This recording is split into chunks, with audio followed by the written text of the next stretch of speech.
আসসালামু আলাইকুম প্রিয় বন্ধুগণ। হ্যালো গাইস, আজকে গ্রাম বাংলার ঐতিহ্য ধান ফসলি ধান নিয়ে আপনাদের সামনে ভিডিও করতে চলে আসি। ভিডিওটা শেষ পর্যন্ত দেখুন, দেখবেন কত মজা পাবেন। আজকে আল্লাহ তাআলা দেয়া এই নিয়ামত, এই ধান আমাদের লবণ এলাকা হয়েছে। এটা আমি দাঁড়িয়ে আছি একদম দক্ষিণ অঞ্চল রামপাল মংলা সুন্দরবনের কাছে। যে এলাকা লবণাক্ত এলাকা, আমি একটু দেখাই। এই বাগানটা দেখছেন, এখান থেকে হয়তোবা 200-250 গজ দূরে লবণে ভরা একটা রাস্তা আছে। রাস্তার উপরে 12 মাসই লবণ থাকে, কিন্তু সে লবণের মাঝেই কিন্তু আল্লাহ তাআলা এই নিয়ামত দান করেছেন ধান।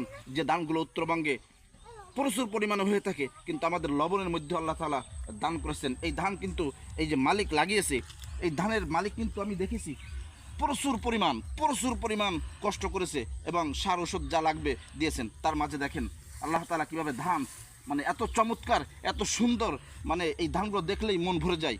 আসলে এইভাবে আল্লাহ তাআলা সফলতা দান করেন কষ্ট করলে। আমরা যদি এইভাবে কোনো সব কাজেই যদি আমরা কি করি, কষ্ট করি, তাহলে আমাদেরকেও কিন্তু একদিন এই ধানের মতন আল্লাহ তাআলা যেমন সফলতা দিয়েছেন, আমাদের মাঝেও কিন্তু এইভাবে সফলতা আসবে ইনশাআল্লাহ।